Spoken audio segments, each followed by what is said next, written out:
Antifa is waging war against the police department.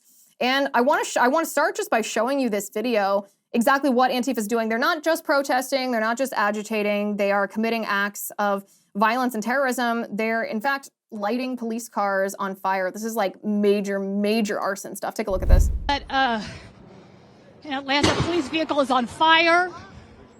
Yeah, we should back up. Back up, everybody. Where those shots are from the car.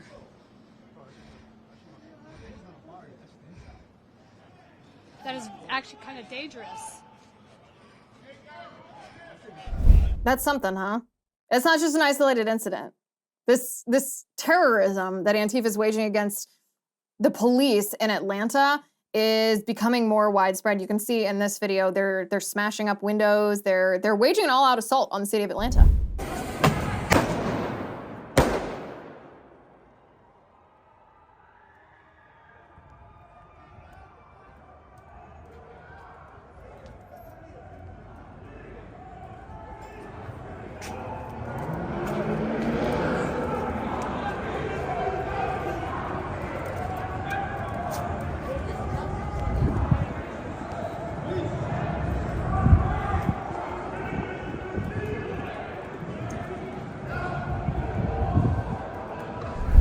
So there are some essentially defenders of what Antifa is doing in Atlanta right now, destroying the city, that try to deny that it's actually Antifa. And the reason that Antifa behaves the way that they do, the reason that it's this decentralized movement where they try not to have leaders become prominent, where they cover their faces and disguise their voices, is for that actual reason, so that they can have this defensibility, if you will. They can deny it and say, well, it's not us. How do you know it's Antifa? Don't demonize Antifa. It's just, maybe it's somebody else. No. You can tell from that exact video, this is exactly how Antifa operates. These black-clad militants that light up police cars, they commit arson, they burn up police cars, and they vandalize private businesses. This is like the Black Lives Matter Antifa modus operandi. They vandalize private businesses with rocks, no less. This is classic Antifa. Of course this is Antifa.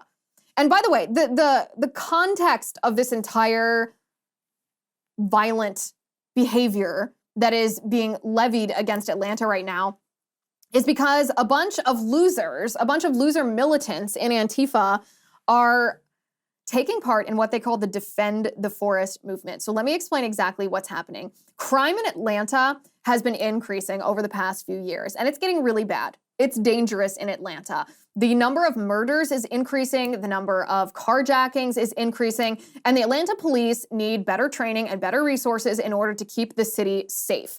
So what they're doing is they're trying to build a huge training facility on a piece of land outside of Atlanta. This piece of land is right now forested, and yes, they are going to spend almost $100 million building a training facility for police officers to learn how to better protect Atlanta. But the radical left, who are anti-police, they actually want to abolish police forces. They don't want people to be arrested. They don't want people to be thrown in jail. They want to abolish prisons as well. Like, we're talking the most radical of the radical. They don't want the Atlanta police to be better trained. They don't want law enforcement to be effective. And so what they're doing is they're pretending that they care about the land itself. They're pretending that they care about the forest. They're pretending that this is some sort of sacred land because it used to be a slave plantation and it was allegedly stolen from a Native American tribe back in the history of our country.